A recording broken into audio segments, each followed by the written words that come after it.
의 두 번째 시간입니다. 이번 시간에는 신경계 약물과 정신 간의 관계란 이름으로 살펴보려고 합니다. 자, 오늘 다루게 될 내용을 쭉 나열해 봤습니다. 시냅시스의 신호전달, 그리고 신경전달 물질 종류, 도파민 신에서 보상경로, 도파민 수용체와 조현병, 이런 이름으로 살펴볼 텐데, 시냅스가 무엇인지 살펴보고 시냅스에서 일어나는 그런 신호전달과 관련된 어떠한 작용들이 바로 우리의 마음 그리고 행동에 어떻게 관련되는지 살펴보려고 합니다. 자, 첫 번째 슬라이드, 이 그림은 바로 시냅스에서 일어나는 신호전달 전 과정을 이렇게 쭉 그려봤습니다. 시냅스는 우리가 지난 시간에 배웠던 뉴런과 뉴런 사이에 신호 전달이 되어지는 부분을 시냅스를 합니다. 구체적으로 바로 축삭 종말과 그 다음 세포의 가지돌기 사이에 이렇게 밀접한 부분을 시냅스라 하고, 그 시냅스 부분을 확대한 것이 여기서 보여집니다. 여기서 이렇게 시계추처럼 보이는 부분이 바로 시냅스 전, 즉 신호를 보내는 세포의 축삭 종말이 되고요. 요 다음 단면이 바로 그 다음 시냅스 후에 신호를 받게 될 신경세포 뉴런의 가지돌기 표면을 이렇게 보여주고 있습니다. 그래서 요 축삭종말과 가지돌기 표면 요 사이 이 틈새, 여기에서 이제 신호 전달이 일어날 텐데, 바로 이러한 축삭종말과 그 다음 세포의 가지돌기 사이에 아주 연이어져 이렇게 밀접한 이러한 공간을 시냅스라 하고, 구체적으로 그 안에 그 시냅스의 이런 틈새를 시냅스 틈이라고 또 일컫기도 합니다. 그래서 바로 이 시냅스 틈에서 신호전달은 우리가 앞서 배웠던 신경세포에서 일어나는 신호전달과 달리 화학적인 신호전달을 하게 됩니다. 그래서 그 화학적 신호전달이 어떠한 단계로 일어나는지를 여기 또 확대해서 보여주는데, 이 부분은 다음 슬라이드에 좀 더 자세하게 그렇게 소개하겠습니다. 다음 슬라이드 보시면요. 자, 다음 슬라이드는 실제 그 신경세포의 시냅스를 보여주는 겁니다. 여기서 이렇게 이 뭡니까? 팽이버섯처럼 생긴 이것이 바로 축삭종말에 해당하고요. 그리고 여기 펼쳐져 넓게 보이는 이 부분이 그 다음 세포의 가지돌기가 됩니다. 신경세포, 즉 뉴런 하나당 평균 적게는 1000개, 많게는 10,000개의 시냅스를 하고 있다고 하니까, 여기서 보시다시피 이 가지돌기 표면에 뭐 엄청 많아 보이는 이런 축삭종말들이 이렇게 시냅스를 이루고 있습니다. 그리고 이 시냅스 부분을 단면으로 전자혁명형으로 지금 보여주는 그림이 이 그림입니다. 이 그림에서 보시면, 이 사진에서 보시면 이 부분이 뭐 여기도 있고 또 여기도 일부 있고 하지만, 여기서 가장 뭐 크게 보이는 이 부분을 보면은 이 부분이 축삭종말의 단면이고, 이 안에 이렇게 구슬처럼 이렇게 있는 부분들이 바로 신경 전달 물질을 포장하고 있는 또 구조물입니다. 그건 뒤에 또 이름이 나오니까 살펴보고요. 그리고 이 부분이 그 다음 세포의 가지돌기가 되는 것이죠. 그래서 축삭종말 그리고 가지돌기 사이에 이렇게 연이어 접한 부분, 실제 물리적으로 연결된 것은 아니고 아주 작은 틈새를 두고 이렇게 연결된 이 부분을 바로 시냅스, 영어로는 시냅스라고 합니다. 자, 실제 그림 시냅스를 봤고요. 자, 그 다음 슬라이드를 또 보시면, 자, 조금 전에 신경전달 물질이 이렇게 포장되어 있는 구조물이 있다. 그걸 바로 시냅스 소낭이라 합니다. 그래서 시냅틱 베시클이라 하고, 이 시냅스 소낭 안에 신경전달 물질이 포장되어 있습니다. 포장되어 있고, 바로 시냅스 틈에서 신호전달 매개하는 화학물질을, 제가 금방 시냅스 소낭 안에 신경전달 물질이라는 말을 했죠. 신경전달 물질이라는 것이 포함되어 있습니다. 그래서 시냅스에서 일어나는 신호전달은, 그죠? 앞선 시간에 배웠던 신경세포에서 일어나는 그런 전기적 신호와 달리 화학적 신호가 일어난다. 그러한 화학적 신호를 매개하는 물질은 화학물질이다. 그 화학물질 이름이 무엇이냐? 신경전달물질이다. 이 신경전달물질은 뭐? 축삭종말 안에 시냅스 소낭, 또는 그냥 시냅스 생략하고 소낭이라고 부르기도 합니다. 소낭 안에 포장되어 있다가 바로 축삭종말을 통해서 활동전이가, 우리 지난 시간에 배웠던 활동전이가 도달하게 되면은 이 시냅스 소낭이 축삭종말 표면으로 이동을 한 다음에 이렇게 막에 들러붙고, 축삭종말 막에 들러붙고, 이 시냅스 소낭의 막과 축삭 종말의 막이 녹아내리면서 이 그림에서 보여진 것처럼 이렇게 막이 녹아 안에 있던 신경전달 물질이 시냅스 틈으로 이렇게 흘러나오게 됩니다. 여기서는 신경전달 물질을 압정처럼 이렇게 이미지화 해놓은 거죠. 그러면 이 흘러나온 신경전달 물질은 그 다음 세포의 가지돌기 표면에 있는 수용기, 리셉터, 수용체라고도 부르는데 리셉터, 수용기와 결합하게 됩니다. 그래서 여기서 보면은 이렇게 압정처럼 그려놓은 신경전달 물질과 짝이 맞는 수용체를 이렇게 그려놨어요. 그래서 신경전달 물질이 이렇게 결합하면은 그 압정이 이렇게 수용체에 딱 이가 맞도록 이렇게 그려놨는데 이것은 우리 이해를 위해서 이렇게 이미지화한 것이고 실제 이런 모양은 아니죠. 그런데 비유컨대 정말 이 그림처럼 딱 열쇠와 자물쇠처럼 신경전달 물질과 수용체가 이가 딱 맞습니다. 그래서 신경전달 물질의 종류도 여러 가지가 있고 그 각각의 신경전달 물질에 대해서도 수용체가 마련되어 있는데 그 신경전달 물질과 수용체는 딱딱 짝이 맞게끔 열쇠와 자물쇠처럼 이렇게 작용한다. 그렇게 비유적으로 이해하시면 맞습니다. 그래서 그렇게 결합이 일어나면은 즉 신경전달 물질이 수용체에 결합하게 되면은 바로 수용체에 연결되어 있는 수용체에 연결되어 있는 여기 그림 보시면 이것이 지금 가지돌기 표면입니다. 막이 이렇게 있고요. 그리고 지금 수용체가 수용기가 수용체 수용기 같은 말이 했죠. 이렇게 있습니다. 있는데 신경전달 물질이 여기에 자물쇠 열쇠처럼 탁 결합하게 되면은 바로 이 수용기에 여기서 이제 연결된 그림이 될 텐데 연결된 단계가 될 텐데 바로 수용기에 모양이 변하면서 이온들이 들어가거나 나갈 수 있는 통로가 생기게 됩니다. 자, 지난 시간에 바깥에 세포 바깥에는 나트륨 이온이 많다고 했습니다. 그런데 이 나트륨 이온은 플러스 전하를 가진 이온이다. 그런데 이 경우에 만약에 어떤 신경전달 물질이 들러붙었을 때 이 수용체가 탁 이온이 들어갈 수 있는 통로를 열었는데 이 통로는 나트륨 이온만 통과할 수 있는 것이다. 그래서 나트륨 이온은 바깥에 많으니까 그죠? 바깥에서 안으로 흘러 들어간다라고 지난 시간에 말씀드렸었어요. 그래서 흘러 들어가게 되면은 안쪽은 마이너스 70mV의 안정 전위를 갖고 있다가 플러스가 들어오니까 안쪽은 점점 그죠? 플러스 방향으로 변하겠죠. 그러다가 그 값이 역치에 다다르기만 하면은 우리가 지난 시간에 배운 것처럼 축삭에서 활동 전이가 일어난다고 했습니다. 바로 이러한 경우에 그러한 신호 전달하는 시냅스를 흥분성 시냅스라 하고 바로 금방 말씀드렸듯이 그때는 나트륨 이온이 안으로 들어간다. 바로 그러한 신호 전달을 매개하는 즉 흥분성 시냅스에서 작용하는 신경 전달 물질의 종류가 뭔데 바로 여기서 글루탐산이라는 것이 있다 이렇게 말씀드릴 수 있어요. 그래서 이 경우에 말씀드리자면 글루탐산이라는 신경 전달 물질이 바로 짝이 맞는 수용기에 탁 결합하면은 그 수용기에서 이온이 들어갈 수 있는 통로가 탁 열리는데 그때는 나트륨 이온만 안으로 들어갈 수 있는 그런 이온 통로가 열려서 안쪽이 점점 플러스 되어서 만약에 그것이 역치에 다다르게 되면 활동 전이가 일어날 수 있는 이러한 것을 금방 말씀드렸고 그러한 신호 전달을 하는 시냅스를 흥분성 시냅스다 부릅니다. 그래서 글루탐산이 바로 그러한 역할을 하는 신경 전달 물질 중에 하나다 이렇게 말씀드릴 수 있고요. 자, 또 다른 종류의 신경 전달 물질이 있어요. 이 경우에는 신경 전달 물질이 딱 결합하면은 또 수용체 통로가 생기게 되는데 지난 시간에는 세포 바깥에 나트륨 이온이 많고 세포 안에는 칼륨 이온이 많다고 했는데 제가 또 바깥에 또 다른 이온들이 있는데 필요한 경우 말씀드린다 했죠. 지금 이제 그거 말씀드리려고 해요. 바깥에 클로라이드 이온도 많아요. 이 클로라이드 이온은 마이너스 전하 값을 가진 이온이에요.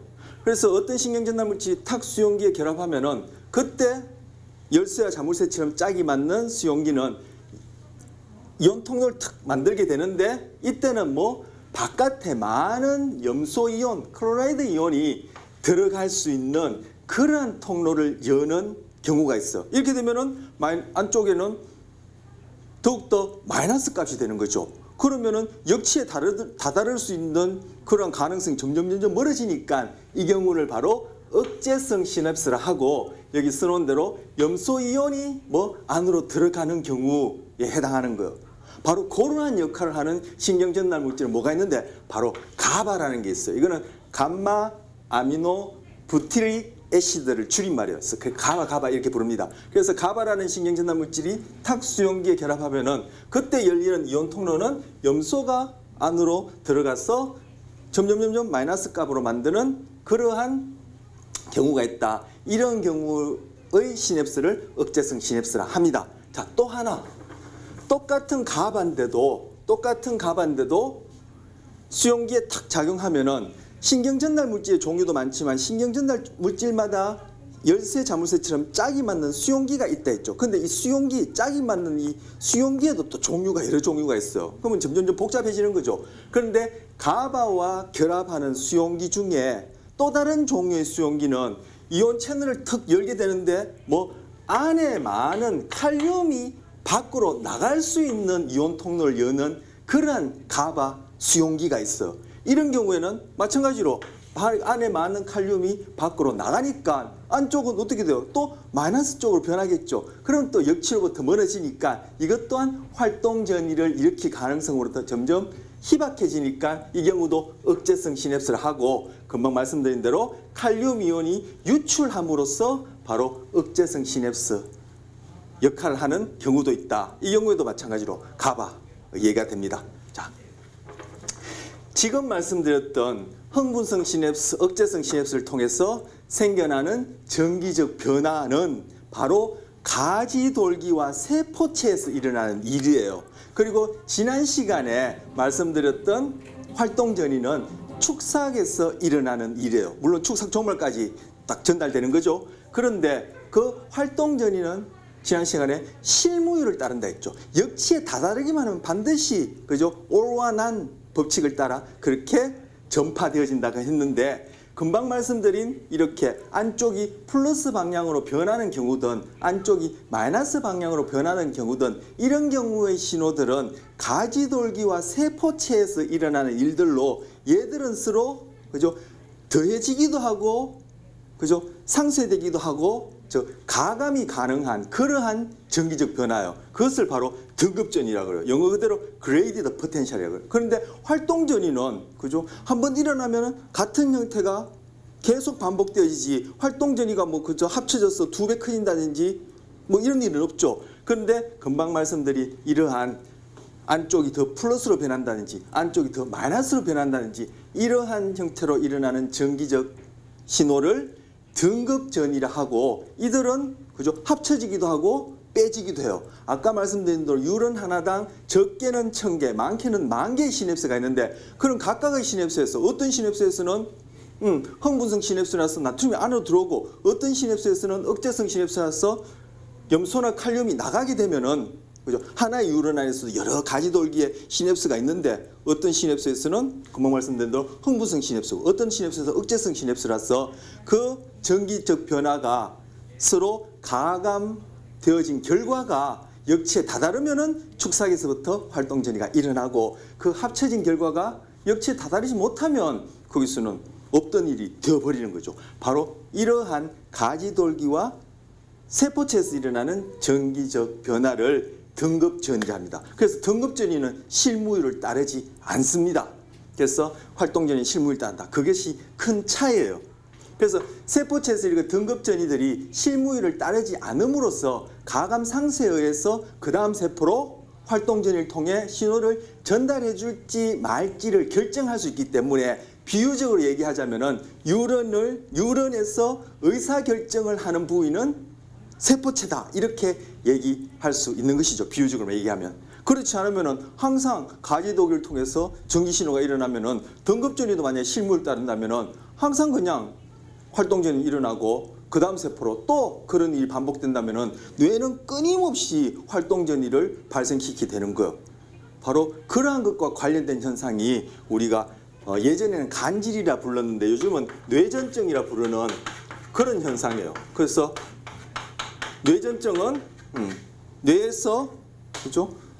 활동 전이가 비정상적으로 과하게 일어나는 것이 원인이라 말씀드렸는데 조금 전에 말씀드린 대로 그렇게 등급 전이가 만약에 실무율을 따른다면은 활동 전이가 비정상적으로 과하게 일어날 수밖에 없겠죠. 그래서 등급 전이가 실무율을 따르지 않는다는 것이 참 중요한 기능입니다. 정상적으로 뇌가 기능하고 그에 따라 우리의 마음과 행동이 건강할 수 있으려면은 바로 이 등급 전이가 실무율을 따르지 않은 서로 가감 상태적인 그런 특징이 중요한 것이죠.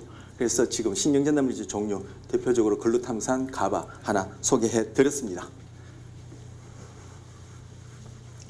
자, 그 다음 슬라이드 보시면요. 자, 금방 말씀드린 CNS와 관련해서 이렇게 효능제 기량제라는 것을 하나 소개하려고요. 이번에는 신경전달물질이 도파민이라는 것이요. 도파민이라는 신경전달물질 아마 들어보신 분 계실 거예요. 자, 도파민이 신경전달물질로 사용되는 지금 시냅스를 예를 든 겁니다. 자, 먼저 효능제 기량제가 뭐냐면은 오늘 우리 큰 주제처럼 시냅스에서 일어나는 어떤 일들과 관련해서 우리의 소위 마음과 행동이 어떻게 관련되는지를 얘기하는 것이 이번 시간에 주제인데, 신경계에 작용해서 뇌가 이제 신경계에 포함되죠. 예, 신경계에 작용해서 우리의 마음과 행동에 영향을 주는 거의 대부분의 약물들은 시냅스를 통한 신호 전달 과정에서 효능제 역할을 하거나 기량제 역할을 함으로써 그 효과를 발휘하는 거예요. 그런데 효능제는 신경전달물질과 같이 흉내를 내거나 아니면 신경전달물질의 작용을 촉진하는 것을 효능제라 하고, 기량제는 신경전달물질의 작용을 억제하거나 방해, 차단하는 것을 기량제라 합니다. 그래서 이 경우에 지금 도파민을 예를 들어서 효능제와 기량제를 얘기해 보려고 하는 거예요. 자, 도파민의 원재료 티로신이라는 게 있어요. 티로신은 음식으로부터 주어져요. 여기 티로신 이렇게 되어 있어. 예. 음식물로부터 주어지는데 그걸 원재료로 해서 바로 여기서 보셨듯이 이제 축삭종말 내에서 있는 효소가 작용하게 되면은 그 티로신이 도파라는 중간 물질을 만들게 돼요. 그리고 이 도파가 다시 한번 효소 작용에 의해서 변화되어지면은 최종적으로 도파민이라는 신경전달 물질이 만들어져서 앞서 말씀드렸듯이 시냅스 소낭에 딱 포장되어 있다가, 그죠? 여기서 활동 전이가 도달하면은 시냅스 소낭이 이동해서 시냅스 소낭이 축삭종말 막으로 이동한 다음에 그 막이 녹아내리면서 안에 있는 도파민이 이렇게 분비되어지고, 그 다음 세포의 수용기에, 여기서는 수용기를 이렇게 넓게 녹색으로 이렇게 표현해 놨는데, 어쨌든 수용기에 자물쇠 열쇠처럼 도파민과 짝이 맞는 수용기와 탁 자물쇠 열쇠처럼 결합하면은 바로 그 수용기와 연결된 또 이온 통로가 열리 있고, 그때 아까 말씀드린 대로 이온의 유출에 의해서 바로 다음 세포의 가지돌기에서 무슨 등급전이를 일으키게 되겠죠. 그것이 마이너스 방향으로 변하는 등급전이 되었던, 플러스 방향으로 변하는 등급전이 되었던 그 다음 세포에 전기적 신호를 일으키고, 그것이 또 활동전이의 발생에 영향을 주겠죠. 자, 아까 말씀드렸던 거 지금 도파민이라는 이름만 바꾸고 다시 한번 얘기해 드린 거예요. 자, 그래서 지금 티로신이 도파민으로, 도파가 도파민으로, 글자가 작아서 제가 다시 한 번씩 이제 써본 건데, 바뀔 때 바로 이 도파 부분을, 그죠? 우리가 구강으로 복용함으로써 보충해 줄 수 있어요. 그 약물을 L도파라고 그래요. 여기다 적죠. L도파라는 거예요. L도파.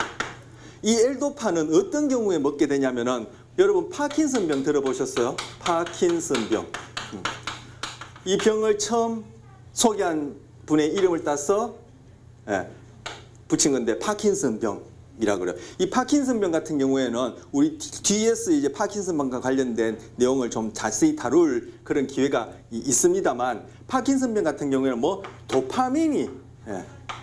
도파민이 부족해서 생기는 병이에요. 그러면은 이 파킨슨병을 경감시키려면은 어떻게 하면 되겠다? 도파민을 보충해 주면 되죠. 그래서 바로 도파민을 만들게 되는 그 이전 물질, 도파를 공급해 주는 약, L도파라고 부르는 약을 먹게 되면은 이 L도파가 흡수되어서 바로 이 세포 내로 수송, 이동하게 되면은 그 재료를 가지고 세포 안에 있는 효소가 도파민을 만들게 되는 거예요. 그럼 도파민을 더 많이 만들게 되니까 도파민 부족으로 인한 파킨슨병을 경감시킬 수 있겠죠. 그래서 바로 L도파는 파킨슨병에 어떤 역할을 한다? 바로 L도파를 공급하는 것은 도파민을 더 많이 만드는 결과를 낳으니까 결국 신경 전달 물질 작용을 촉진하는 경우가 되죠. 그래서 바로 L도파는 파킨슨병의 효능제 역할을 함으로써 행동상의 변화를 가져오게 되는 것이죠. 네. 자, 그러면 파킨슨병은 도파민 모자라서 그렇다는데 도파민 직접 먹지 왜 L도파 먹어? 도파민은 이것은 분자량이 커서 덩치가 커서 이것이 흡수가 되어서 이 세포 내로 잘 이동이 안 되어져요. 그래서 그거보다 작은 도파를 공급해주는 L도파라는 이름의 약물을 먹게 되면 이것이 바로 도파민을 만드는 중간 물질이 되어서 이 세포 안에 있는 효소가 도파민을 만들게 되고 더 많은 도파민을 만들게 되니까 파킨슨병으로 인한 부족함을 채워줘서 바로 효능제 역할을 함으로써 치료 효과를 내는 것이죠. 그래서 지금 여기 도파 공급을 증가시킬 수 있다. 바로 L도파 사용이 효능제의 예입니다. 바로 신경계에 작용해서 그죠? 행동상에 영향을 주게 되는데 L도파 같은 경우는 도파민 시냅스에서 효능제 역할을 함으로써 그 효과를 발휘하는 것이죠.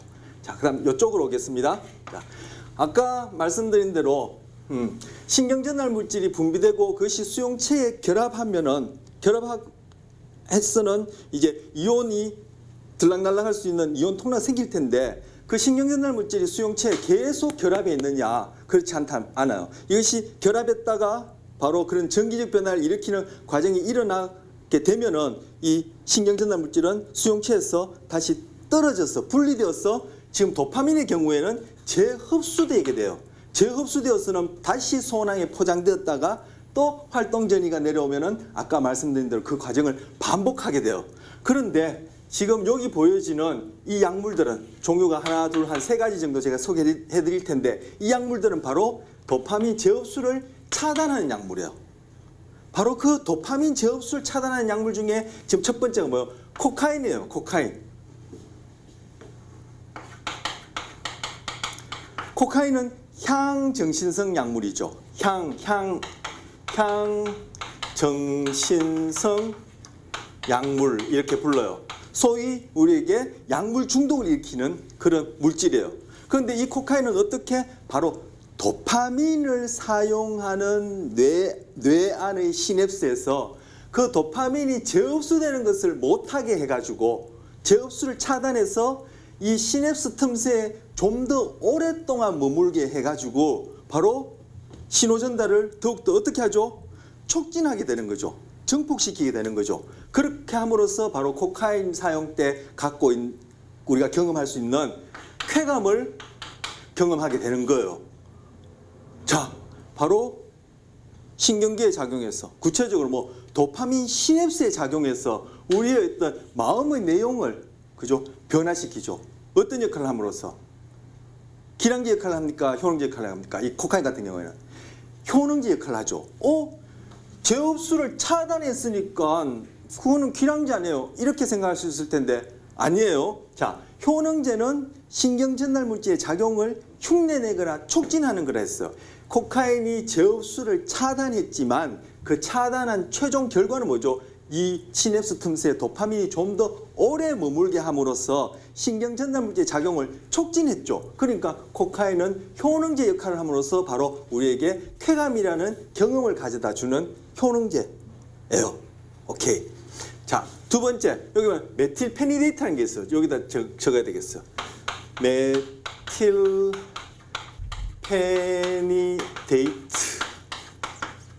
이건 시중에 그 약 상품명으로는 리탈린이라는 이름으로 팔려요. 예. RITALIN, 리탈린이라 불러요. 이 메틸페니데이트도 금방 말씀드린 대로 코카인과 동일하게 재흡수를 차단하는데 어디서? 도파민 시냅스에서 재흡수를 차단함으로써 이 메틸페니데이트는 어떤 역할을 한다? ADHD, ADHD의 치료제로 사용해요. 그럼 ADHD가 갖고 있는 행동 특성과 어떤 경험상의 뭐 심리적인 특성이 있겠죠. 그런데 바로 메틸페니데이트는 뭐 도파민을 신경전달물질로 사용하는 시냅스에서 재흡수를 차단함으로써 바로 이렇게 ADHD의 치료제로 사용돼요. 그래서 이 메틸페니데이트도 코카인과 마찬가지로 뭐죠? 효능제 역할을 하는 것이에요. 그리고 여기 보면 또 항우울제, 항우울제도 바로 도파민 시냅스에서 그죠? 도파민이 재흡수되는 것을 차단함으로써 여기에 도파민이 좀 더 오래 머물게 함으로써 뭐 우울증이 갖고 있는 항우울제요. 우울증이 갖고 있는 그러한 행동상의 또는 심리적인 그런 증상들을 경감시키는 것. 신경계에 작용해서 우리의 경험과 행동에 영향을 주는 것이죠. 이것도 마찬가지로. 그러니까 지금 코카인, 메틸페니데이트, 항우울제는 다 뭐 재흡수를 차단함으로써 효능제 역할을 해가지고 쾌감을 경험하게 한다든지 ADHD 치료제로 사용된다든지 우울증을 경감시킨다든지 이런 효과를 내는 효능제에 해당하고 L도파는 아까 말씀드린 대로 파킨슨 병에 사용되어서 효능제 역할을 하는 경우를 본 거예요. 그래서 여기까지 다 효능제가 될 테고요. 자, 지금 금방 말씀드린 이 효능제 중에 또 하나 남았는데 이건 좀 이따 하고요. 효능제 중에 메틸페니데이트, 아까 메틸페니데이트가 리탈린이라는 이름으로 약품명이 리탈린이라는 이름으로 판매된다고 했었어요. 그런데 이것이 한간에는 리탈린, 한간에는 이것이 뭐 여기 써놓은 대로 공부 잘하는 약 이런 이름으로 이게 사용되고 있어요. 그래서 오남용되어질 수 있는 그런 약이에요.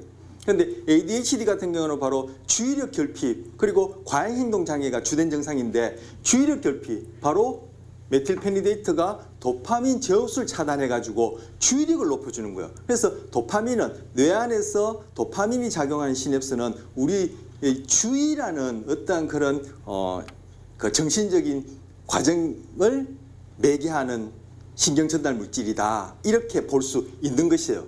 그래서 이 ADHD 치료제로 쓰여지는 이 리탈린을 복용하면은 주의력이 높아져서 공부를 잘한다 라고 여겨져서 이것이 오남용되는 경우가 있는데 바로 그것과 관련된 기사가 있어서 같이 한번 보려고 합니다. 자, 여기 보시면요. 보시면 여기 올해 4월 달에 나온 기사인데 이런 류의 기사가 종종 나옵니다. 여기 보시면은 주의력 결핍 과잉행동 장애 증후군 Attention Deficit Hyperactivity Disorder 뒤에 이제 나옵니다만 치료제로 뭐 10대 처방 건수가 가장 많다. 근데 그것이 언제냐 하면 또 시기가 있다 이런 얘기를 합니다. 자, 다 읽어보진 않을 테고요. 자, 여기 ADHD 얘기 나오고요. 10대 청소년들이 가장 많은 비율을 차지하는 것으로 보인다. 이런 처방받는 경우가 메틸페니데이트가 나오고, 자, 주의력 결핍 과잉 행동 장애 ADHD는 이러한 단어의 약자다. Attention Deficit Hyperactivity Disorder다. 주의가 산만하고 이런 얘기 나오죠. 과잉 행동을 보인다. 이것이 주된 두 가지 증상이에요. 그리고 충동적이고 학습에도 장애를 가져온다. 이렇게 얘기를 하고 있어요.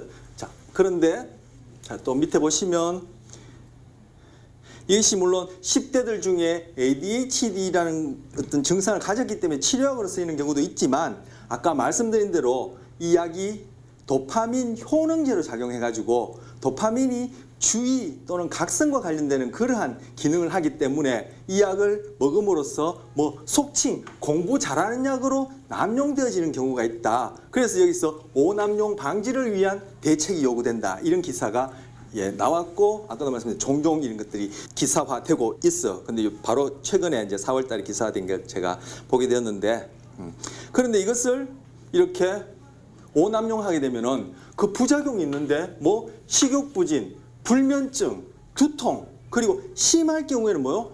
환각과 망상이 따른다는 거예요. 그런데 이 환각과 망상은 뒤에도 보겠지만 조현병, 예전엔 정신분열증이라 했는데 바로 조현병, 정신분열증이 주된 증상이에요. 이런 부작용이 따라올 수 있어요. 그리고 뭐 자살까지도 시도한다 이런 얘기가 있어요. 자, 그리고 이런 10대 청소년이 가장 많이 처방받는 것으로 알려졌는데 공부 잘하는 약으로 오남용져진다고 보여지는 그런 경우라고 여기시는 처방은 언제 잘 일어나느냐 보니까 바로 수능 시험 보기 전이다 이런 얘기가 이제 나와요. 그래서 여기 보시면 자, 쭉 넘어가겠습니다. 내려가는 중에 지역별 사용 현황에서 서울 강남구, 부산 진구, 분당구, 서울 노원구, 서울 서초구 이 순으로 이렇게 많이 사용되어지고 있다. 얘기가 나오고, 그리고 제가 너무 넘어갔네요. 여기 사용 시기가 나오는데 여기 있네요. 10월에 가장 많이 사용한다 이런 얘기가 나와요. 그리고 제가 여기서 그 부분은 뭐 찾지 않고 뭐 구두로 말씀드리면 왜 10월에 가장 많이 사용되어지느냐, 수능 가까이에 이것이 공부 잘하는 약이라는 이름으로 그렇게 오남용되어지는 경우가 많기 때문에 그렇다 이런 내용이 나옵니다. 이것이 이제 메틸페니데이트에 관한 얘기가 되겠습니다. 자, 그 다음은 이제 기량제입니다. 기량제. 여기 보시면 할로페리돌이라는 게 있어요. 그래서 보면은 할로페리돌 이라 하고, 이것이 이제 상품명으로는 줄여서 할돌이라고 불러요. 할돌. 그래서 할돌이에요. 뭐 우린 할돌이라는 건 뭐 제가 참고로 말씀드린 것이고, 그래서 이제 약물명은 할로페리돌인데 얘는 무슨 역할을 하냐면은 바로 도파민이 들러붙는 수용기를 차단해 버려요. 수용기를 차단해 버리니까 자기는 아무런 역할도 하지 않고 도파민이 들러붙을 자리를 떡 차지하고서는 도파민이 들러붙지 못하게 하는 거예요. 그럼 어떻게 돼요? 결국은 도파민을 통한 시냅스 전달이 방해 또는 차단되겠죠. 아까 말씀드린 대로 기량제는 신경전달 물질의 작용을 방해 또는 차단하는 것이라 했는데 바로 할로페리돌이 그러한 역할을 하는 거예요. 뭐 수용기를 떡 자리를 차지하고 자기는 자리만 차지하고 아무 역할도 하지 않고 도파민이 작용할 수 있는 자리를 뺏어버림으로써 기량제 역할을 하는데, 이건 언제 사용되냐면은 금방 말씀드린 조현병. 예전에는 이것을 정신분열증이라 했는데 조현병 치료제로 사용돼요. 치료제로. 그래서 할로페리돌은 도파민 시냅스에서 기량제 역할을 하면서 함으로써 조현병 치료제로 사용된다라고 했어요. 그러면 조현병은 도파민의 과다로 생겨나는 것이구나 이렇게 추측할 수 있죠. 그죠? 그래서 여기 보시면 할로페리돌은 전형적인 항정신병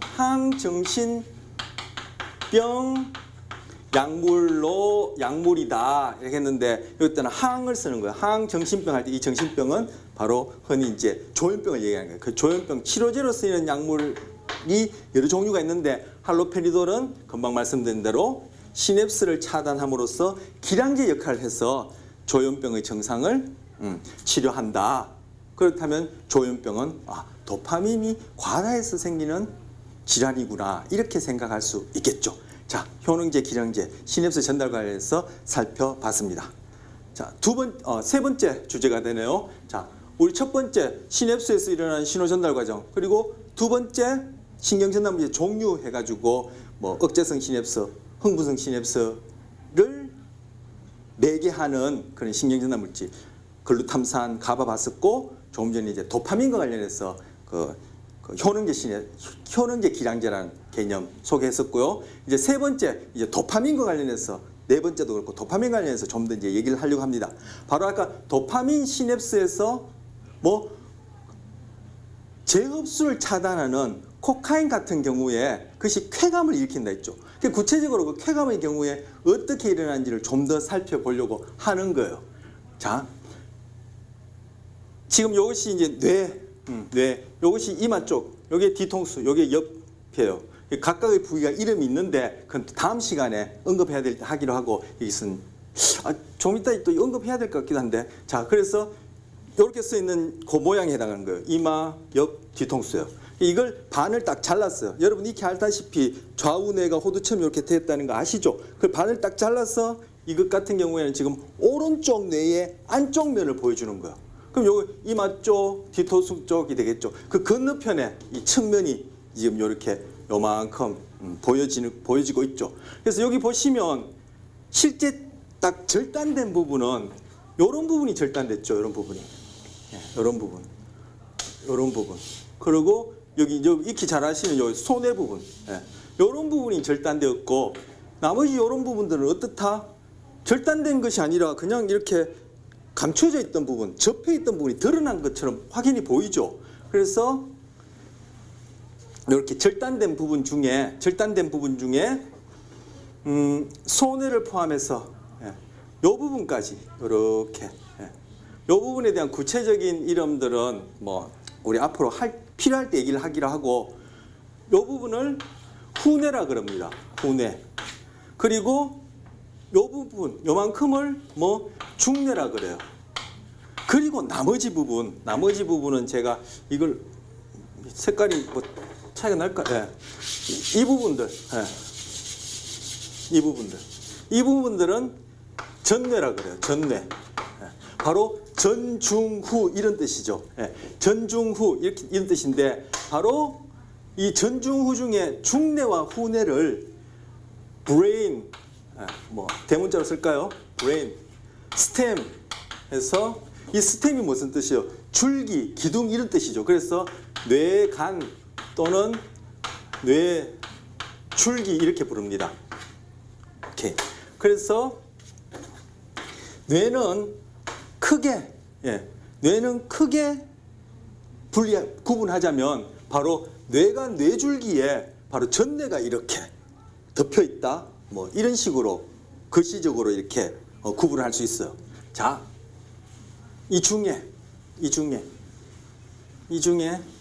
바로 중뇌 부위에서 요만큼이 중뇌 부위에서 도파민을 신경 전달 물질로 만드는 뉴런들이 모여 있어서 그 뉴런들이 축삭을 전뇌 부위의 어떤 부위로 뻗어서는 이 부위가 활성화될 때, 즉 우리가 배웠던 전기 신호가 일어나면은 바로 이 축삭 종말 끝부분에서 도파민을 뽕뽕뽕뽕뽕 분비하게 돼요. 바로 다음 슬라이드에서 이제 그 그림을 이제 보여주고 있는데 바로 자 여기 있어. 금방 말씀드린 중뇌 부위에서 도파민을 신경 전달 물질 만든 세포들이 많이 모여 있는데 어떤 지역에 딱 밀집해 있는데 그 세포들이 활성화되어지면 즉 전기 신호를 발생시키게 되면은 축삭을 따라 끝에 축삭 종말에 도파민을 뽕뽕뽕뽕 분비하게 되는데 그 도파민에 의해서 시냅스 전달을 받는 세포들이 또 이렇게 모여 있는 부분이 있는데 그 세포들이 모여 있는 부분을 기대맥이라 불러요. 기댐핵. 이 기대맥은 이렇게 기댄다. 바로 그런 이름에서 나온 거예요. 그러면 이 기대맥의 세포들은 도파민에 의해서 신호가 전달되어지면 그 신호를 받고 또 기대맥에 있는 세포들이 또 어떻게 활성화되어서는 축삭을 쭉 뻗어내는데 어디로 뻗어내냐면 바로 이마 쪽에 있는 전뇌 부위로 뻗어내게 돼요. 그러면 여기에서 가서 또 도파민을 뽕뽕뽕뽕뽕뽕 분비하게 되는 거죠. 여기서도 도파민 분비했죠. 여기서도 도파민 분비하게 되는 거죠. 그러면 이 전뇌 중에 이마 쪽에 있는 이 부위의 세포들이 그 신호를 받을 때 바로 우리가 심리적으로 경험하는 현상이 뭐? 쾌감이다. 이렇게 알려져 있고 바로 중뇌에서 시작해서 어디? 최종적으로 이마 쪽에 있는 이 부위까지 가는 이 전체 이 경로를 보상 경로라 그럽니다. 그래서 리워드 패스웨이 해서 보상 경로는 금방 말씀드린 쾌감 또는 우리가 말 그대로 보상, 감 또는 만족, 감이라 얘기하는 이러한 심리적 경험을 할 때 이 부위가 활성화되어진다라고 그렇게 얘기를 해요. 이 부위가 활성화되어질 때 이런 것들을 우리는 경험하게 된다. 이렇게 얘기할 수 있는 거죠. 그리고 바로 이 보상 경로가 활성화되어질 때 시냅스에서 신호를 전달하는, 매개하는 신경 전달 물질은 뭐다? 바로 도파민이다. 이렇게 얘기를 할 수 있는 거예요. 자, 코카인을 내가 사용했다 하게 되면은 바로 코카인이 어디? 이 보상 경로상에서 코카인은 아까 어떤 역할을 한다 했죠? 도파민의 재흡수를 차단해서 효능제 역할을 함으로써 바로 보상 경로가 활성화되어지게 해서 쾌감을 경험하게 되는 것이에요. 그래서 아까 앞서 배웠던 효능제 중에 코카인과 관련해서 지금 보상 경로를 소개하고 보상 경로를 매개하는 것이 이제 도파민이고, 그것이 어떻게 코카인이 도파민 시냅스에서 효능제 역할을 함으로써 쾌감을 경험하는지를 지금 좀 더 자세히 설명한 것이에요. 자, 그리고 이 부위, 이마가 있는 이 부위. 자, 뭐 이후에 좀 더 자세히 말씀드리겠습니다만, 아까 말씀드린 전내 부위, 전내 부위 중에 이만큼 부분은 전두엽이라 그래요. 이 전자가 앞전자, 머리 두자. 이게 잎사귀라는 뜻인데 전두엽이라 그래요. 다른 부위도 각각 이름이 있지만 그 나중에 또 필요할 때 하기로 하고요. 전두엽 중에서도 더 앞쪽에 있는 이 부분은 전자를 하나 더 붙여서 이제 선을 좀 바꿔야 되겠네요. 더 붙여서 이 부분은 전전두엽이라 그래요. 전자를 하나 더 붙였어. 그리고 여기서 보여지는 이 뇌의 껍데기 부분, 바깥 부분은 피질 또는 겉질 이렇게 불러요. 그래서 보상 경로가 최종적으로 끝나는 부위는 바로 전전두엽 피질, 뭐 또 전전두엽 겉질 해도 좋아요. 전전두엽 피질로 도달하는 거예요. 그래서 처음 시작은 중뇌에서 시작해서, 그다음 제 기대맥에서 도파민을 통해 시냅스 전달하고, 또 기대맥에서 어디 전전두엽 피질로 축삭을 뻗은 다음에 도파민을 뽕뽕뽕뽕 분비할 때 우리는 쾌감을 경험하게 된다. 바로 그러한 경로를 보상 경로라 하고, 그 보상 경로가 활동하는 경우는 여러 가지가 있을 수 있어요. 뭐 단맛이나 초콜릿을 먹는다든지, 음주를 한다든지, 담배를 핀다든지, 게임 뭐 중독 같은 경우에 대표적으로 게임을 한다든지, 뭐 섹스를 한다든지, 우리가 흔히 쾌감, 만족감, 보상감을 경험하는 경우에 바로 이러한 경로의 활성화가 그러한 것들과 관련해서 또는 그러한 것들을 매개한다. 그러한 경험과 관련해서 활성화된다고 얘기하는데, 그 중에 아까 코카인이 그러한 보상 경로를 활성화시키는 재흡수를 차단함으로써, 도파민 재흡수를 차단함으로써 효능제 역할을 해서 보상 경로를 활성화시키고 우리를 쾌감을 경험하게 하는 예다. 그렇게 말씀드릴 수 있는 거예요. 자, 그런데 여기 제가 이제 우울증이라고 하나 넣어놨어요. 우울증의 경우에는 뭘 하고자 하는 동기가 약해요. 또는 결여되어 있다 그래요. 그리고 뭘 동기가 약하니까 뭘 행동을 하려는 그런 힘도 없어서 그걸 달 얘기하면 이제 무기력하다 이렇게 얘기를 하는 거죠. 그런데 우울증의 경우에 보니까 바로 이 보상 경로가 우울증이 아닌 사람들에 비해서 이 활성화 정도가, 그러니까 보상 경로의 활동 수준이 낮아 있더라. 그래서 이 사람들은 소위 다른 사람들이 쾌감을 경험할 수 있는 이러한 경험을 하더라도 보상 경로가 다른 사람에 비해서 그렇게 많이 활성화되어지지 않아서 그런 것들이 별로 재미가 없더라, 만족스럽지 않더라, 별로 기쁘지 않더라. 그러니까 또 그러한 것을 하려는 동기도 생기지 않고, 그죠? 나에게 보상감, 만족감을 가져다주는 어떤 행동을 하려고 하는 경향성도 떨어지니까 이러한 무기력, 이런 현상이 나타나는 거예요. 그래서 우울증과 관련해서 바로 이 보상 경로는 기본적으로 그 활동 수준이 저조하더라. 이러한 얘기도 있습니다. 자, 조금 전에 코카인과 관련해서, 코카인은 아까도 말씀드렸듯이 향정신성 약물이죠. 바로 중독을 일으키는 약물이죠. 바로 중독이 어떻게 일어나느냐, 바로 이 보상 경로의 활성화가 중독을 매개한다. 그래서 중독에 여러 가지 많죠. 아까 몇 가지 언급해 드렸는데 그런 것들이 중독의 예가 되겠죠. 자, 그리고 또 조현병.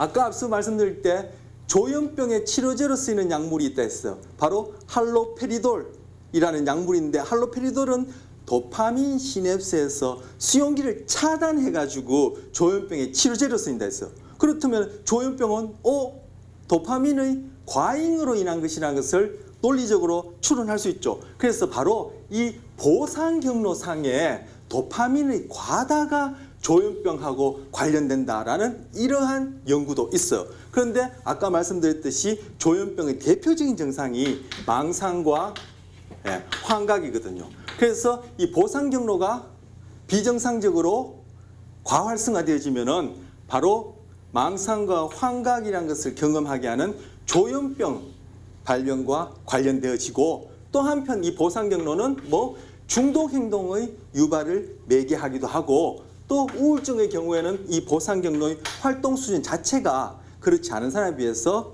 저조하다, 이러한 현상들이 있어요. 자, 보상 경로와 관련해서 도파민이 신경 전달 물질로 사용되는 것 말씀드렸습니다. 자, 그 다음 슬라이드 보시면요. 자, 중독 관련해서 좀 더 보려고 해요. 저희 참고문, 그건 좀 이따 얘기하죠. 자, 여기 보시면 로봇지라고 있어요. 이렇게 전자회로, 전자칩, 그과 관련 칩들을 이렇게 연결 회로를 만들고, 그죠? 금속으로 이렇게 만들어진 쥐 모양의 로봇, 그런 뜻이 아니라 실제 살아있는 쥐인데, 여기 그림으로 잘 보이시는지 모르겠지만 이 쥐 머리 위에 어깨에 보면 작은 쇠뭉치 같은 게 이렇게 달려 있어요. 이게 뭐냐면 마이크로 카메라와 무선으로 뇌를 자극할 수 있는 장치들을 여기에 딱 장착해 놓은 거예요. 그래서 이 쥐의 아까 봤던 보상 경로상에다가 신경세포를 자극할 수 있는 그런 연결을 해 놓은 거예요. 전기적으로 자극할 수 있는. 우리가 앞서 봤듯이 신경세포의 활동은 결국 전기신호에 의해서 매개되어지고, 그것이 시냅스에서는 신경전달 물질로 작용하고, 조금 전에 봤던 보상경로 같은 경우에는 도파민이 그것을 매개한다 그랬죠. 신경전달, 시냅스에서 신호 전달을 한다고 그랬죠. 그래서 바로 보상경로상에 전기적 신호를 자극을 할 수 있는 그런 장치를 뇌수술을 해서 딱 장치하고, 그와 함께 여기에다가 이렇게 리모트 소형 카메라를 이렇게 장치해 놓은 거예요. 그래서 멀리서 리모컨으로, 그죠? 우리 에어컨이나 TV 켜듯이 리모컨으로 이렇게 탁탁 자극하면은 바로 보상 경로가 전기 자극되어서 아까 말씀드린 대로 코카인을 하거나 아니면 나머지 그 이외에 우리에게 쾌감을 가져다 줄 수 있는 그러한 행동이나 자극 또는 약물을 하는 것과 동일한 그러한 경험을 할 수 있도록 뇌 자극 장치를 달아놓은 거예요. 그래서 이 녀석을 여기 보여드리듯이 이렇게 들판에 풀어놓고는 이 소형 카메라가 있으니까 제가 이렇게 교실에 앉아서는 제 컴퓨터 모니터로 이렇게 쥐가 어디를 다니는지 보는 거예요. 쥐가 이 들판에 다니는구나.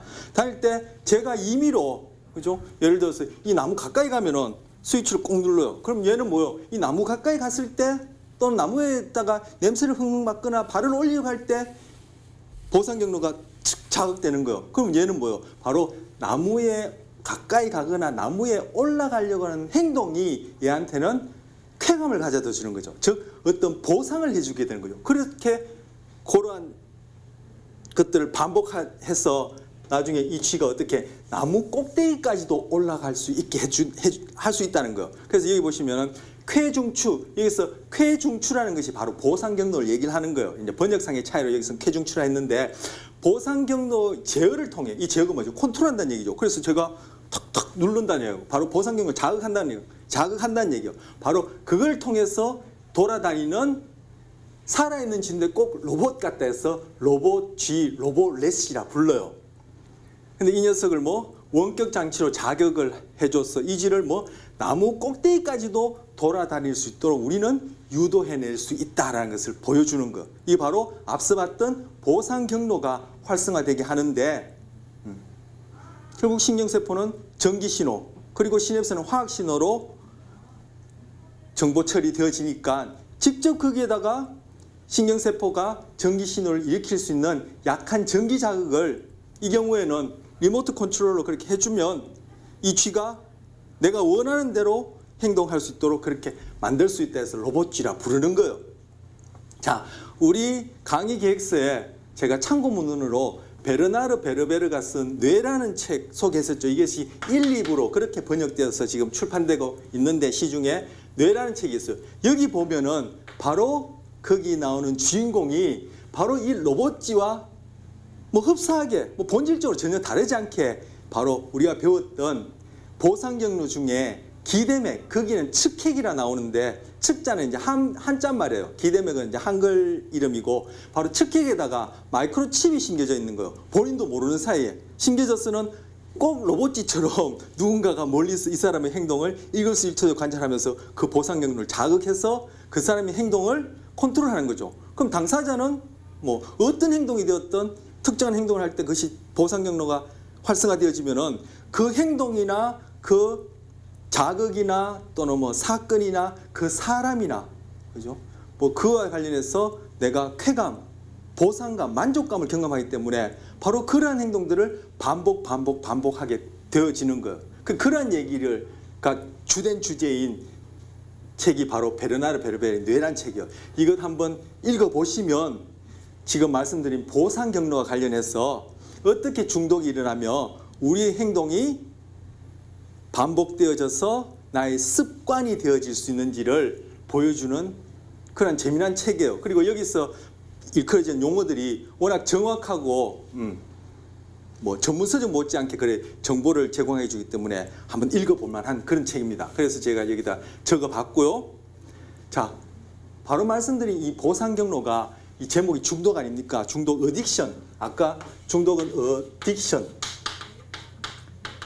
이라 했는데 우리 흔히 식중독 할 때 그 중독은 어딕션이 아니에요. 식중독 할 때는 톡시케이션이라 얘기하고 이 중독은 어딕션에서 말 그대로 이제까지 말씀드린 그런 중독 행동을 이제 얘기를 하는 겁니다. 그와 관련해서 뭐 한 8분짜리 동영상을 좀 보고 다음 내용 하도록 하겠습니다. 네, 조금 전에 뭐 동영상을 통해서 우리 이제 그 중독이 도파민과 어떻게 관련되는지 이제 살펴봤습니다. 자, 여기 참고로 교차 민감화라고 있는데 교차 민감화는 뭔 얘기냐 하면은 하나에 중독된 사람은 또 다른 것에 중독될 경향성이 높아지는 것을 교차 이제 크로스된다 이런 의미예요. 교차 민감화라 그래요. 그래서 알코올 중독인 사람은 뭐 도박 중독을 갖고 있다든지 도박 중독자 중에는 뭐 향정신 약물의 중독을 갖고 있다든지 이렇게 두세 개가 이렇게 겹쳐져서 그렇게 중독 현상을 보이는 경우가 많다. 그래서 A라는 것에 중독된 사람은 B 또는 C에 중독될 경향성이 높아진다. 그런 것들이 바로 교차 민감화라 하고요. 또 여기 보면 쥐공원이라 해서 따옴표를 해놨는데 이건 뭔 얘기냐면은 자, 오래전에 있던 실험인데 실험자가 실험실용 쥐를 사다가 몇 마리는 아주 좁은 우리에다가 넣고 키우는 거예요. 물과 먹이를 주고 또 뭘 주냐면은 바로 그 또 다른 물병 안에는 헤로인을 이렇게 이제 아편제에 해당하는 향정신성 약물인데 헤로인을 이렇게 타서 이렇게 공급해주고 또 다른 실험용 집단 무리들은 널찍한 곳에 말 그대로 쥐 공원처럼 만들어서 키우는 거예요. 그래도 이 녀석도 마찬가지로 먹이 주고 물 주고 또 다른 물병에는 물에다가 헤로인을 타서 이렇게 놔두면은 이 녀석들이 거기서 살아가는 동안 이렇게 지켜보니까 바로 이 좁은 곳에서 사는 쥐들은 뭐 스트레스가 많아서 이 헤로인이 든 물을 빈번하게 먹고 말 그대로 약물 중독이 되어서 죽는 경우가 허다하게 나타나고 바로 이 쥐공원에서 사는 녀석들은 바로 헤로인이 든 그 물을 가끔씩 먹었지 그냥 정상적으로 먹이와 물을 먹고 죽거나 하는 일 없이 잘 살아가더라는 거예요. 바로 뭐 중독의 스트레스가 중독 경향성을 높인다라는 것을 보여주는 실험이 바로 이 쥐공원이라는 이름을 붙인 이런 실험 결과가 있어요. 조금 전에 봤던 그 영상에서도 비버리 힐즈에 계시는 그 아주머니 같은 경우에 바로 주변 환경으로부터 스트레스가 많다라는 얘기를 이런저런 방식으로 했죠. 그런 것들이 이분 같은 경우는 성령 중독을 낳았다 이렇게 얘기할 수 있습니다. 그래서 스트레스 관리가 얼만큼 중요한지, 스트레스는 만병의 근원이다 이런 얘기도 있지만 바로 스트레스가 중독 경향성을 높인다라고 보여주는 그러한 예가 되겠습니다. 그래서 이 경우에는 특정한 어떤 하나에 중독된 경우에는 또 다른 것에 중독될 경향성이 높아지는 그런 현상도 있고, 또 스트레스는 중독 경향성을 높이는 그러한 효과도 영향력도 있다라는 것을 이제 여기서 말씀드리고요. 저 다음 슬라이드. 자, 네 번째. 도파민 수용체와 조현병입니다. 아까 조현병은 뭐 도파민을 신경전달 물질로 사용하는 시냅스에서 도파민의 과한 작용으로 인해서 유발되어진다라고 얘기를 했는데, 그 이후에 연구를 해보니까 이것이 도파민의 무작정 도파민의 과잉과 관련된 것이 아니라 그 도파민과 결합하는 수용체가 뇌의 어떤 부위에서는 적고 어떤 부위에서는 수용체가 많고 이렇더란 거예요. 자, 아까 신경전달 물질의 종류도 여러 가지고 그 신경전달 물질마다 열쇠와 자물쇠처럼 짝이 맞는 수용기가 있다고 했는데, 특정한 하나의 신경전달 물질에 대한 수용체라 하더라도 이 수용체의 종류가 또 여러 가지로 나눠져요. 그래서 도파민 같은 경우에는 도파민과 결합하는 수용체들이 있는데 그 수용체 안에서도 보니까 종류가 한 5종류로 나눠지는데, 조현병 같은 경우에 처음에는 도파민의 과다로 인한 것이다 라고 여겨져서 지금도 할로페리돌이 바로 조현병의 치료약으로 기량기 효과를 내므로써 치료약을 쓰기도 하지만, 좀 더 자세히 들여다보니까 아까 어디 보상경로에서 전전두엽 피질에는 도파민 수용체 중에 어떤 특정한 수용체의 숫자가 적고, 그리고 아까 기대맥과 관련된 그 부위에는 도파민 수용체와 관련해서 또 다른 특정한 수용체 또는 수용기가 수용기 같은 말 했죠. 수용기가 더 많더라라는 그러한 것을 발견하게 되었어요. 그래서 여기서 조현병은 아까 대표적으로 환각과 망상이 주된 증상이라 했는데, 좀 더 자세히 살펴보면은 조현병은 정서가 밋밋해요. 그리고 동기가 결여되어 있어요. 아까 보상 경로가 정상적으로 작동하지 않으면은 동기가 결여되어지고 무기력과 관련된 우울증의 경우에 그러한 현상을 살펴볼 수 있다는데, 이 경우에도 그것과 연결해서 생각할 수 있겠죠. 그리고 사회적으로 위축돼서, 즉 사회적인 관계를 하지 않고 혼자서 이렇게 소외되어서 스스로 이렇게 소외되어서 지내기를 좋아하고, 그리고 인지장애라 해서 뭐 학습, 기억 뭐 이런 거, 그리고 주의력 뭐 이런 것들이 이렇게 기능적으로 저조해져. 이런 것들을 뭐 음성 증상이라 그래요. 네거티브 심프터. 뭐 다른 조현병이 아닌 경우에는 이런 것들이 뭐 통상적으로 정상적으로 기능하는데, 이 조현병의 경우에 이런 증상들은 그렇지 않은 사람에 비해서 마이너스, 즉 네거티브, 마이너스, 즉 없다라는 의미로 음성 증상, 결여되어 있다는 의미로, 저하되어 있다는 의미로 음성 증상이라 하고, 아까 말씀드린 환각이나 망상, 그리고 사고 장애 같은 경우에는 다른 사람들이 갖고 있지 않는 그러한 경험을 이 사람들은 하게 된다라고 해서 양성 증상, 뭔가 추가적으로 나타난다 이런 의미로 양성 증상이라고 부릅니다. 그래서 이렇게 나뉘는데, 바로 이 부분 음성 증상은 금방 말씀드린 보상 경로에서 전전두 엽자 넣어도 되고 안 넣어도 돼요. 전전두 엽 피질 또는 겉질이라 말씀드린 이 부위에서 도파민 수용기, 수용체의 어떤 종류가 부족해서 나타나는 현상이다 이렇게 여겨지고, 이 양성 증상 이 부분은 아까 보상 경로상에서 기대맥과 관련된 부위에서 도파민의 또 다른 종류의 수용체가 많이 활성화되어서 수용체가 많이 있어서 그렇다라고 이렇게 얘기되어지고 있습니다. 뭐 더 상세한 얘기가 있을 텐데 우리 뭐 그것까지는 지금 뭐 얘기할 수도 없고 할 필요도 없고요. 자, 그렇게 조현병이 아까 도파민하고 관련되어서 할로페리도를 사용하긴 하지만 수용체의 종류와 관련해서 부위들마다 분포가 다르고 그것이 이러한 증상들과 관련된다라고 얘기할 수 있어요. 자, 참고로 여기에 간지럼을 넣어놨는데 여러분 스스로 여러분이 간지럽힐 수 있어요? 그렇지 않죠? 이건 뭐 제가 뭐 한 사람 한 사람 여쭤보거나 안 해보더라도 이건 당연해요. 만약에 자기 스스로 간지럽힌다면 좀 곤란한데, 자, 우리 스스로 잘 간지럽힐 수 없지만 똑같은 부위라도 다른 사람이 만지거나 간지럽히면 우리 간지럼을 타요. 이게 뇌의 어떤 기능하고 중요한 의미가 있거든요. 이것이 소위 나의 존재를 구성하는, 자아를 구성하는 어떤 뇌의 기능들 간에 서로 상호 정상적인 기능하고 이제 관련되는데, 이 조현병 환자들은 자기 스스로를 자기를 간지럽힐 수가 있어요.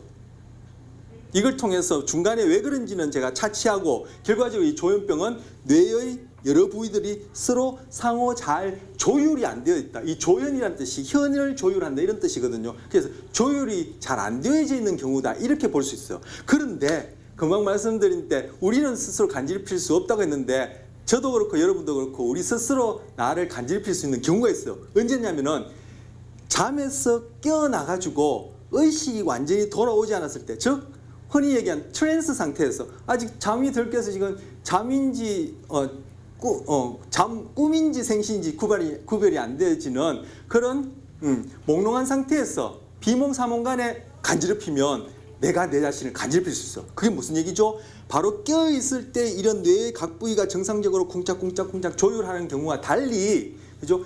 자고 있는 동안에는 깨어있을 때만큼 뇌 부위들이 그렇게 활성화되지 않거든요. 그러다가 지금 깨어나는 그 중간 과정에 뇌가 깨어있을 때만큼 정상적으로 잘 쿵짝쿵짝 상호작용하지 않는 경우에는 내가 내 자신을 간지럽힐 수 있다는 것을 통해서, 조현병 환자들은 평상시에 자기 자신을 간지럽힐 수 있다는 것이 바로 말씀드린 그러한 보상 경로와 도파민과 관련해서 뇌의 어떤 그런 각 부위들이 잘 조율을 하지 못하는구나 라고 추측할 수 있어요.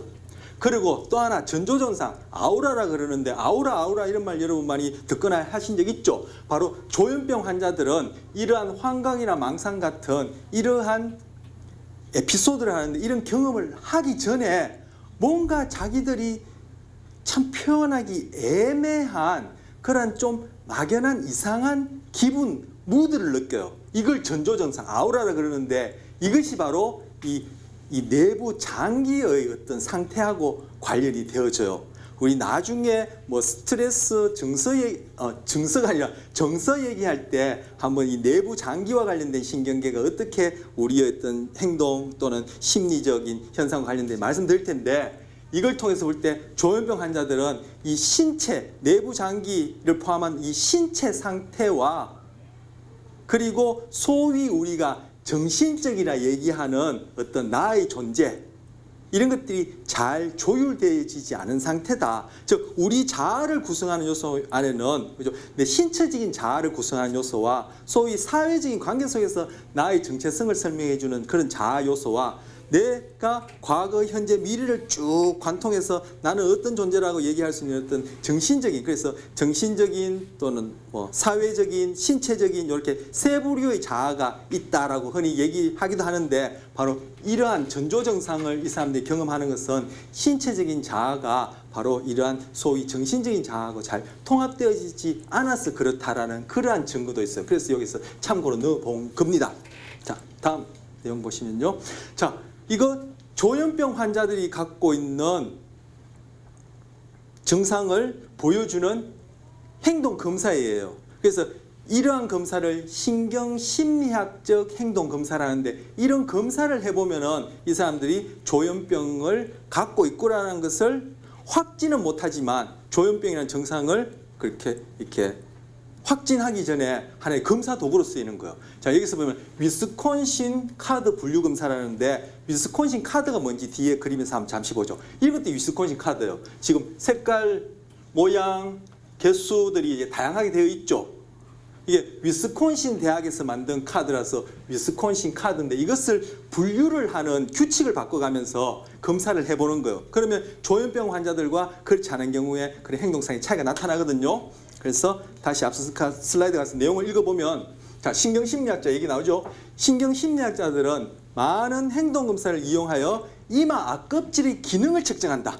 이마 앞껍질이 뭐냐면 바로 전전두 피질을 얘기를 하는 거예요.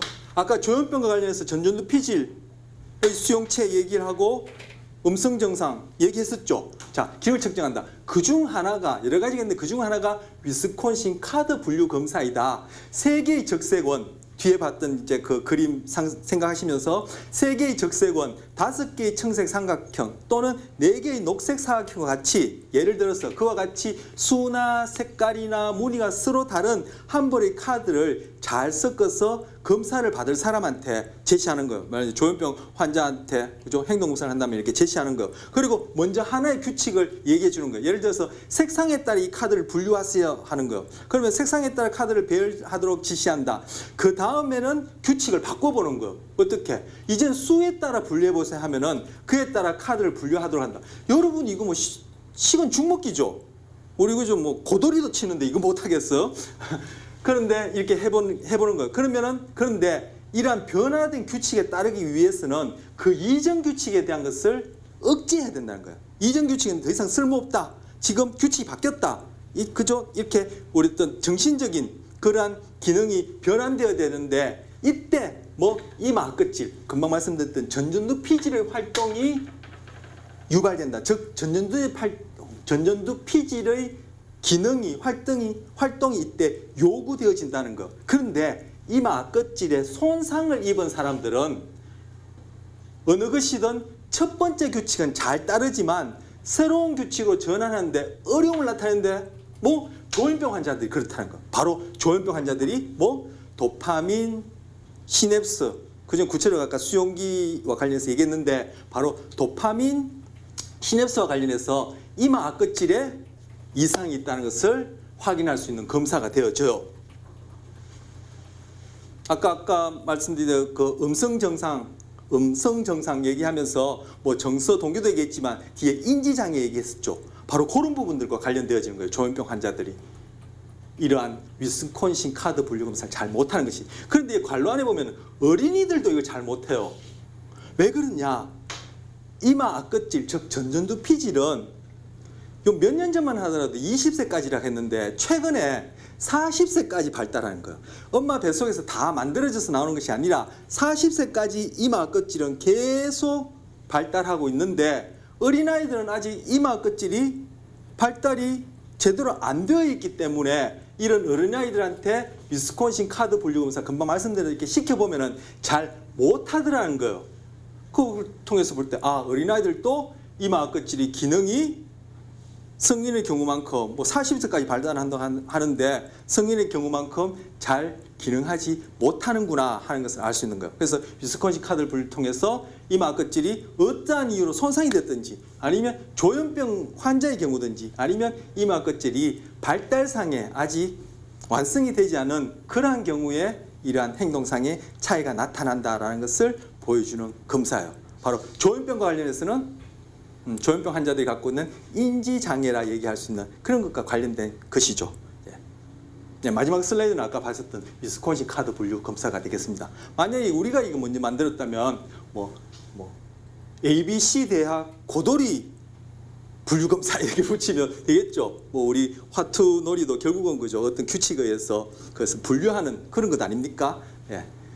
자, 이번 시간 이렇게 해서 마치고 다음 시간에 또 다른 내용을 살펴보도록 하겠습니다.